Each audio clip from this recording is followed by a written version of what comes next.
Bab 1. Bisikan malam. Malam itu begitu sunyi. Hanya suara serangga malam yang terdengar di sepanjang jalan setapak menuju desa Karangjati.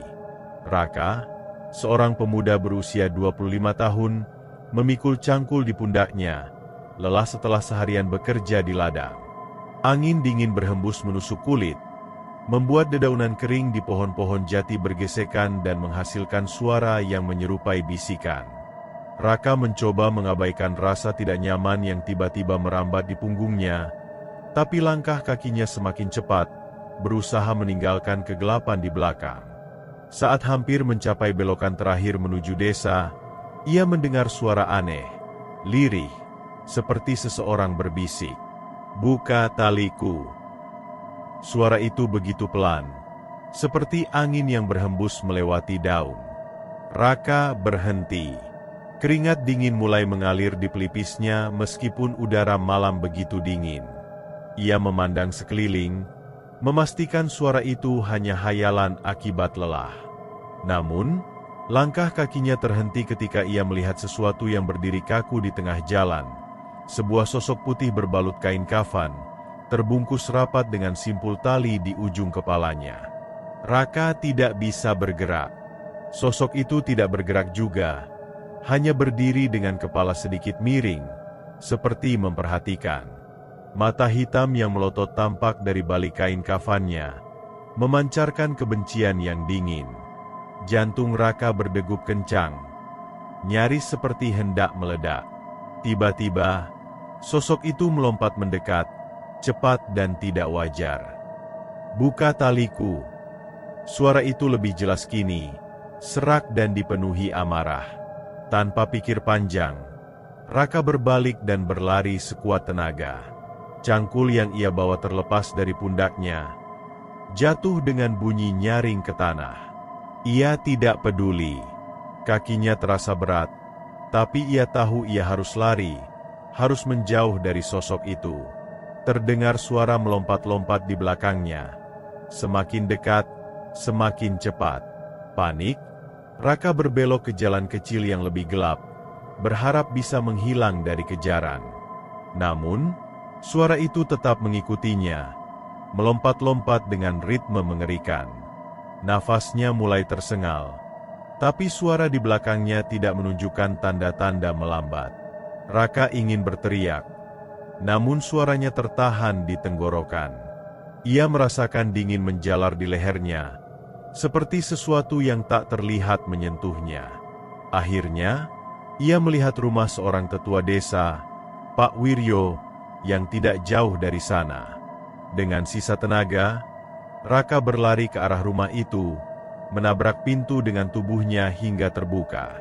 Ia langsung masuk dan mengunci pintu dengan gemetar.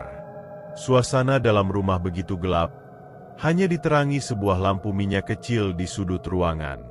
Ia bersandar pada pintu, mencoba mengatur nafasnya, sementara telinganya masih waspada pada suara di luar. Tiba-tiba, suara itu berhenti. Tidak ada lagi bunyi lompatan, tidak ada lagi bisikan, hanya keheningan yang mencekam.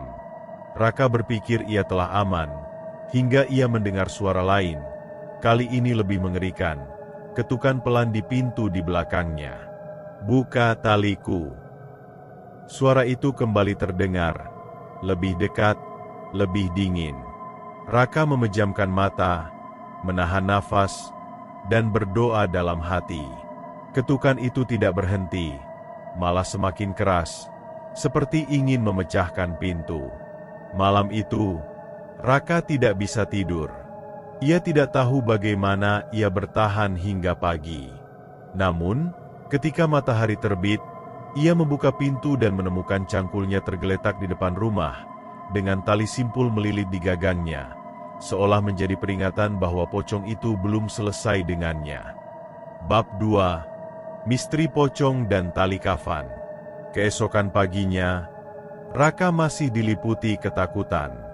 Tatapan matanya kosong, dan tubuhnya terasa lemas. Ia duduk di teras rumah Pak Wiryo, ditemani segelas teh hangat yang tak ia sentuh. Pak Wiryo, Seorang tetua desa sekaligus dukun yang dihormati, memperhatikan pemuda itu dengan tatapan serius. "Kamu melihat sesuatu tadi malam, bukan?" tanya Pak Wiryo. Suaranya pelan tapi penuh tekanan. Raka mengangguk, bibirnya bergetar. Ia menceritakan semuanya, dari bisikan, pengejaran, hingga ketukan mengerikan di pintu rumah. Pak Wiryo menghela nafas panjang. Wajahnya tampak muram. "Kau tidak sendirian, Raka. Semalam, beberapa warga lain juga melihat sosok itu. Tapi, ini bukan sekadar pocong biasa. Arwah ini menyimpan dendam yang berat." Kata-kata Pak Wiryo membuat Raka merasakan dingin merayap di punggungnya. Tali kafannya, dia terus meminta talinya dibuka. Gumam Raka, mengingat suara yang terus menggaung di kepalanya. Warga desa mulai berkumpul di halaman rumah Pak Wiryo setelah mendengar kabar dari mulut ke mulut. Semuanya tampak gelisah. Salah seorang wanita tua, Bu Sarti, maju ke depan kerumunan. "Tadi malam, aku juga mendengar suara itu. Pocong itu ada di depan rumahku, mengetuk jendela dengan kepalanya. Aku hampir pingsan," serunya dengan suara gemetar. Warga lain saling berpandangan. Wajah mereka penuh kecemasan.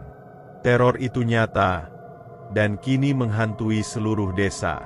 Pak Wiryo meminta semua warga untuk tetap tenang. "Ini bukan perkara biasa. Kita harus menemukan makam arwah itu dan memastikan apakah tali kafannya benar-benar belum dilepas." Dengan bantuan beberapa warga, Pak Wiryo menggali catatan lama tentang makam yang mungkin berhubungan dengan fenomena ini. Ia mencurigai bahwa pocong tersebut adalah Dirga, seorang pemuda desa yang meninggal mendadak 5 tahun lalu.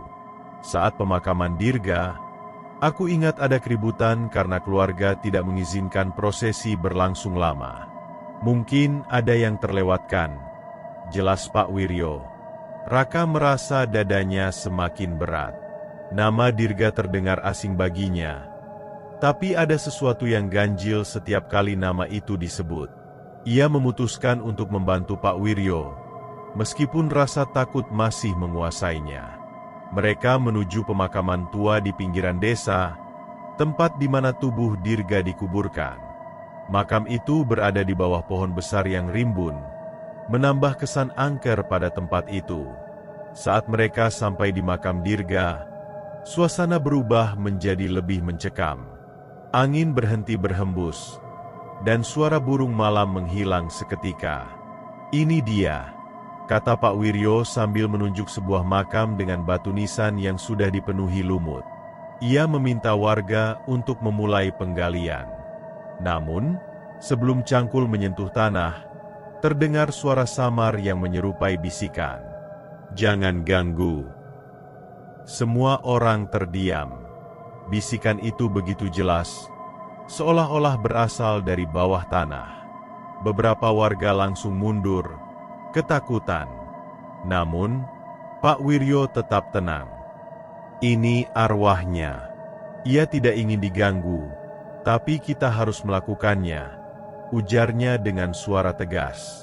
Dengan hati-hati, mereka mulai menggali. Semakin dalam mereka menggali, udara di sekitar mereka terasa semakin dingin. Akhirnya, peti mati itu terlihat. Dengan tangan gemetar, Pak Wiryo membuka penutup peti. Di dalamnya, tubuh Dirga masih terbungkus kain kafan, utuh meski telah terkubur bertahun-tahun. Simpul tali di bagian kepala dan kakinya masih terlihat jelas. "Benar. Talinya belum dilepas," gumam Pak Wiryo. Ia mengangkat tangan untuk memotong tali itu, tetapi sebelum ia sempat melakukannya, peti mati itu berguncang keras. Semua orang mundur dengan panik. Dari dalam peti, suara erangan terdengar, diikuti oleh teriakan yang begitu mengerikan. "Buka taliku!" Suara itu bergema di seluruh pemakaman, membuat beberapa warga pingsan di tempat. Raka berdiri terpaku. Matanya menatap peti mati yang berguncang seperti hendak meledak. Ia tidak tahu apa yang harus dilakukan, tapi naluri memberitahunya untuk tidak lari. Pak Wiryo tetap tenang, meski wajahnya menunjukkan ketegangan. Ia mulai melafalkan doa-doa, mencoba menenangkan arwah Dirga. Namun, semakin ia berdoa, semakin kuat guncangan itu. Ini bukan hanya soal tali kafan, kata Pak Wiryo dengan suara gemetar. Dia memiliki dendam besar, dendam yang belum selesai.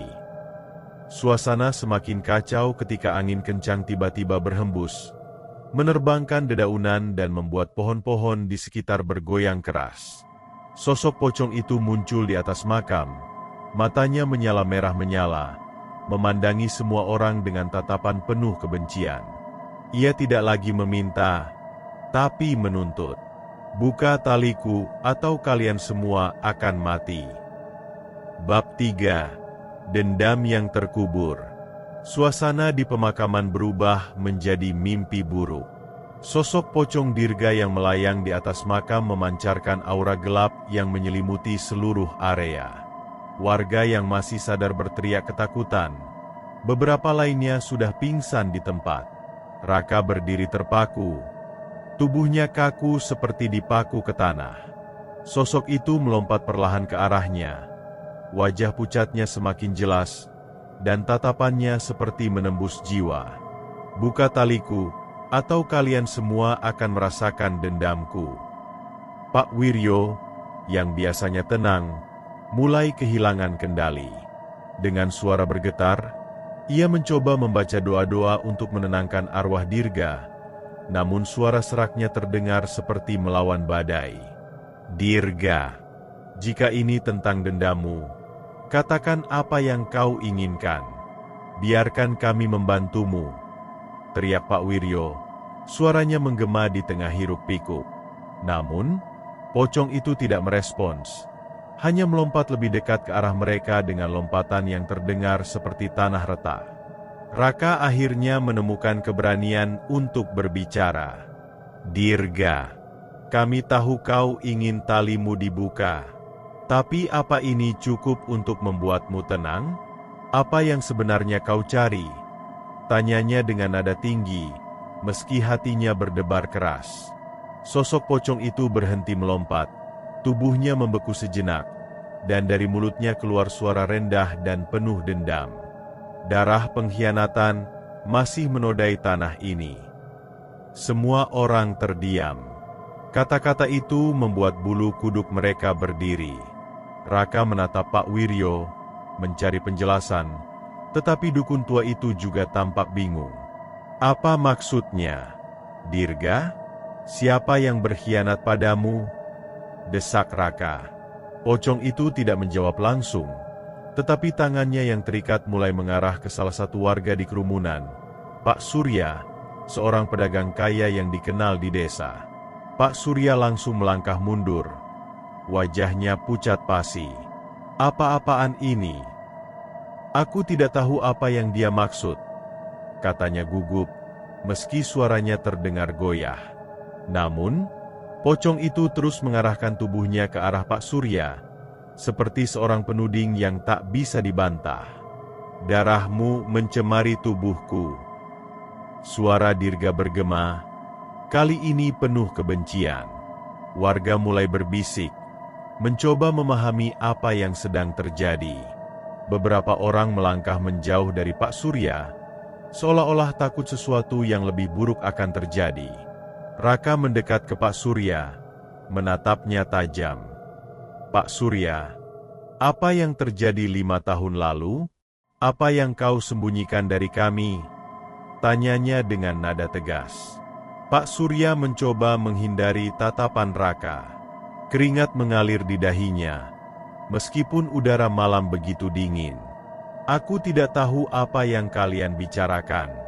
Ini semua omong kosong, teriaknya. Tapi Raka tidak menyerah. Jika kau tidak bersalah, mengapa Dirga menunjukmu? Jelaskan, atau kami semua akan menjadi korban dendamnya. Desak Raka, Nadanya semakin tinggi. Pak Wiryo, yang sejak tadi diam, akhirnya berbicara. Surya, arwah tidak akan salah. Dirga jelas meninggal dengan dendam besar. Jika kau tahu sesuatu, lebih baik kau bicara sekarang, sebelum semuanya terlambat, ujarnya tegas. Suara Pak Wiryo mengandung wibawa yang tidak bisa ditolak. Pak Surya akhirnya kehilangan keberanian. Ia jatuh berlutut, air mata mengalir di pipinya. Baiklah, aku akui, aku yang menyebabkan Dirga mati, teriaknya, suaranya menggema di tengah malam. Pengakuannya membuat semua orang terkejut, termasuk Raka. Apa maksudmu? Apa yang kau lakukan pada Dirga? Tanyanya, merasa darahnya mendidih. Pak Surya terisak, tapi ia melanjutkan. Dia tahu terlalu banyak. Dia tahu bahwa aku mencurangi ladang-ladang warga dengan perjanjian palsu. Dia mengancam akan membongkar semuanya. Jadi aku menyuruh anak buahku untuk membungkamnya. Tapi aku tidak bermaksud membunuhnya, teriaknya, penuh rasa bersalah. Mendengar pengakuan itu, pocong Dirga kembali melayang di udara. Tubuhnya berguncang seperti api yang menyala-nyala. Suara erangannya menggema, membuat semua orang yang mendengarnya merasakan sakit di dada. Darahmu harus membayar, teriaknya dengan amarah yang meledak-ledak. Pak Surya langsung memohon ampun, menangis di tanah seperti anak kecil. Pak Wiryo mencoba menenangkan situasi. Ia mendekati makam Dirga dan kembali melafalkan doa-doa panjang sambil memegang sebilah pisau kecil untuk memotong tali kafan. Dirga, aku akan membebaskanmu. Tapi kau harus melepaskan dendam ini dan pergi ke tempat yang seharusnya, katanya penuh keyakinan. Namun, sebelum pisau menyentuh tali kafan, angin kencang kembali berhembus, dan suara Dirga menggelegar. Pengkhianatan tidak bisa ditebus hanya dengan kata-kata. Langit di atas pemakaman menjadi gelap. Petir menyambar pohon-pohon di sekitar. Pak Wiryo memejamkan mata, melanjutkan doanya dengan suara semakin keras. Raka hanya bisa berdiri kaku, menunggu apa yang akan terjadi selanjutnya. Dendam Dirga masih membara, dan malam itu, keputusan besar harus dibuat, antara keadilan bagi yang hidup, atau ketenangan bagi yang mati. Bab 4. Ritual dan Pengakuan. Malam itu terasa semakin mencekam. Pohon-pohon di sekitar pemakaman bergoyang liar diterjang angin, sementara petir yang menyambar membuat langit seperti ingin runtuh. Di tengah kegelapan, Pak Wiryo tetap berdiri teguh di sisi makam Dirga. Tangannya memegang pisau kecil yang bergetar. Raka berdiri tak jauh darinya. Tubuhnya kaku. Tatapannya tak lepas dari pocong Dirga yang melayang di udara dengan tatapan membakar.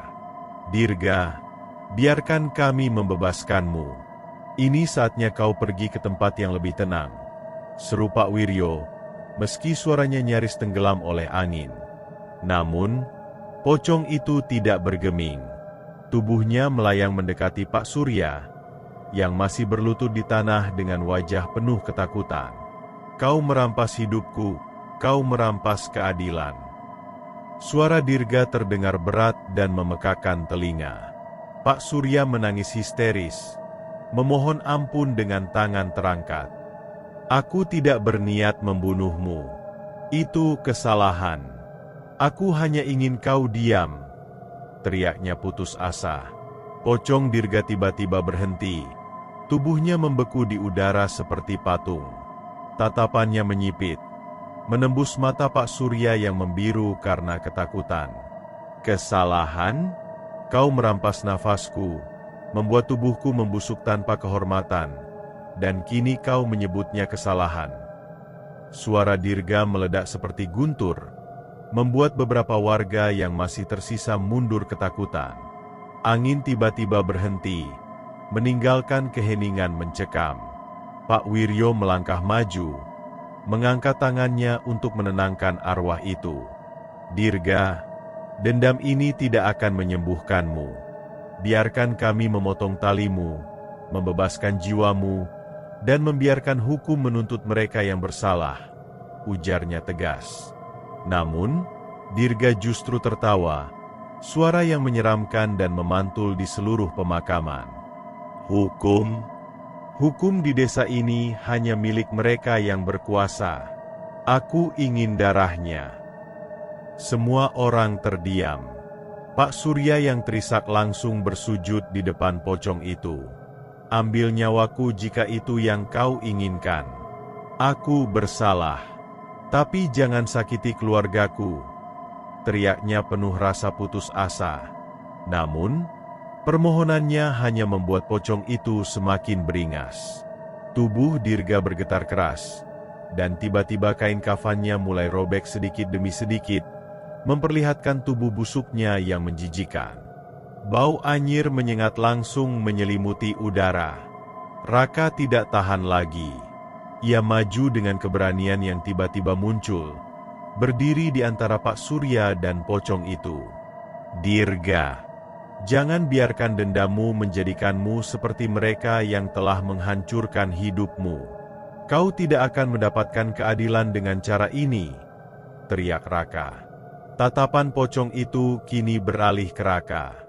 Mata merahnya bersinar lebih terang, seolah mencari sesuatu di dalam jiwa pemuda itu. Tidak ada keadilan di dunia ini, hanya kematian yang membawa kedamaian, jawab Dirga dengan suara serak. Namun, tubuhnya mulai terlihat goyah. Kata-kata Raka tampaknya mengguncang keyakinannya. Pak Wiryo melihat kesempatan itu dan segera melafalkan doa-doa yang lebih kuat, membangun energi spiritual di sekitarnya. Dengan cepat, ia memotong tali di kaki Dirga. Begitu tali itu terpotong, tubuh Dirga jatuh ke tanah. Pocong itu tidak lagi melayang, tetapi menggeliat seperti seseorang yang tercekik. Namun, tali di leher dan tangannya masih mengikat erat.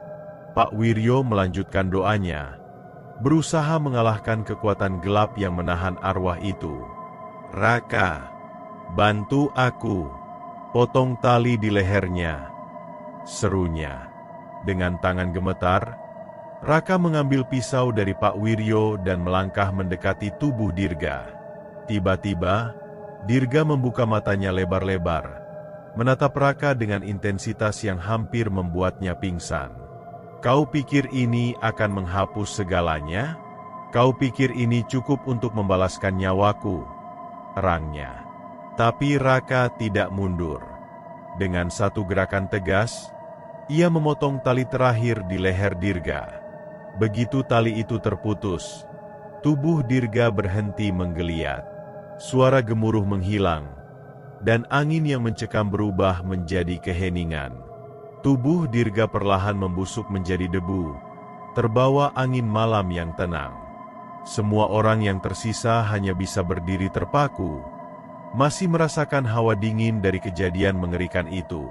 Pak Wiryo menghela nafas panjang, menghapus keringat di dahinya. Dendamnya belum selesai, tapi setidaknya arwahnya telah bebas dari belenggu tali itu. Sisanya adalah tugas kita yang hidup, katanya dengan nada berat. Raka memandang Pak Surya yang masih berlutut, menangis seperti anak kecil. Pemuda itu tahu, dendam Dirga mungkin telah membawa kegelapan, tetapi keadilan belum sepenuhnya ditegakkan. Malam itu, semuanya pulang dengan pikiran yang penuh tentang dosa, pengampunan, dan harga sebuah nyawa. Bab 5. Keadilan untuk yang hidup dan mati. Malam itu berlalu dalam keheningan yang ganjil. Tidak ada suara angin, tidak ada teriakan pocong, hanya kekosongan yang berat. Namun, bagi Raka dan warga desa, trauma dari kejadian tadi masih terasa membekas. Pak Wiryo memimpin semua orang kembali ke balai desa, mengumpulkan mereka untuk berbicara tentang apa yang telah terjadi. Tubuhnya tampak lelah, tapi suaranya tetap tegas. Kita telah membebaskan Dirga dari belenggu tali kafannya, Tapi dendamnya tetap menggantung di atas kepala kita. Dia tidak akan sepenuhnya tenang sampai keadilan ditegakkan, ucapnya penuh wibawa. Semua mata tertuju pada Pak Surya, yang masih terduduk lemas di sudut ruangan. Wajahnya pucat, air matanya terus mengalir. Aku bersalah. Aku tahu aku bersalah. Gumamnya berulang-ulang. Tapi tidak ada rasa kasihan dari warga. Tatapan mereka penuh kemarahan dan kebencian. Mereka baru tahu bahwa pria yang mereka hormati sebagai orang terpandang selama ini adalah penyebab kematian Dirga. Raka berdiri, menatap Pak Surya dengan mata tajam. Pak Surya, Dirga telah memberikan hidupnya untuk mencoba mengungkap kejahatanmu. Tapi kau memilih untuk membungkamnya dengan cara yang keji. Sekarang, apa kau masih ingin bersembunyi di balik kekayaan dan pengaruhmu? Suaranya bergetar, tapi penuh emosi. Pak Surya tidak menjawab. Ia hanya menundukkan kepala, menahan tangisnya. Pak Wiryo menghela napas panjang. Kita tidak bisa membiarkan ini begitu saja. Dosa seperti ini harus ditebus. Tidak hanya di mata manusia, tetapi juga di mata Tuhan, katanya. Ia menatap warga dengan serius. Kita akan melaporkan ini kepada pihak berwajib. Biarkan hukum dunia yang menyelesaikan tugasnya. Tapi kita juga harus melakukan ritual untuk memohon pengampunan bagi arwah Dirga. Keputusan itu diterima dengan berat oleh warga. Sebagian dari mereka merasa bahwa hukuman dunia tidak cukup untuk menebus dosa sebesar itu, tetapi Pak Wiryo menenangkan mereka. Biarlah penghakiman terakhir tetap di tangan Yang Maha Kuasa, ujarnya. Dengan langkah lambat, warga membawa Pak Surya ke balai desa untuk menunggunya dijemput oleh pihak berwenang. Di tengah kerumunan, wajah Pak Surya tampak seperti mayat hidup, hancur oleh rasa bersalah dan ketakutan. Keesokan harinya, sebuah ritual besar dilakukan di pemakaman Dirga. Warga berkumpul, membawa sesaji dan berdoa bersama di bawah arahan Pak Wiryo. Raka, yang kini merasa lebih terikat dengan apa yang terjadi, berdiri di depan makam Dirga. Dirga, kami telah memotong tali yang mengikat tubuhmu, tapi kami tahu itu tidak cukup. Kami berjanji, keadilan akan ditegakkan untukmu, ucapnya dengan suara pelan, tapi penuh rasa hormat. Saat doa-doa dilantunkan, angin sepau-sepau mulai berhembus lembut. Pohon-pohon yang sebelumnya kaku kini bergoyang perlahan, dan suasana pemakaman yang tadinya mencekam terasa lebih damai. Seolah-olah, Dirga mendengar dan mulai menerima doa-doa itu. Pak Wiryo tersenyum kecil, yakin bahwa ritual ini telah membuka jalan bagi arwah Dirga menuju ketenangan. Beberapa hari kemudian, polisi datang untuk membawa Pak Surya ke kota. Berita tentang kejahatannya segera menyebar, membuat warga desa marah sekaligus lega. Akhirnya, kebenaran tentang Dirga terungkap. Selain itu, warga mulai memperbaiki sistem yang selama ini korup, mengganti kepemimpinan desa, dan memastikan tidak ada lagi ketidakadilan seperti yang terjadi pada Dirga. Raka, yang sebelumnya hanya seorang pemuda biasa, kini menjadi sosok yang dihormati. Ia tidak hanya membantu menyelesaikan misteri ini, tetapi juga menjadi penghubung antara yang hidup dan mati. Namun, di balik penghormatan itu, ia merasa ada tanggung jawab besar yang terus ia pikul. Dirga mungkin telah tenang, tapi tragedi ini mengajarkan bahwa keadilan harus diperjuangkan oleh semua, bukan hanya oleh mereka yang jadi korban. Malam terakhir di desa itu, Raka bermimpi tentang Dirga. Sosok pemuda itu berdiri di tengah hamparan hijau yang damai, dengan senyum kecil di wajahnya. Terima kasih, Raka. Kau membantuku lebih dari yang bisa kubayangkan, katanya. Ketika Raka terbangun, ia tahu, meskipun perjalanannya penuh ketakutan, ia telah melakukan hal yang benar.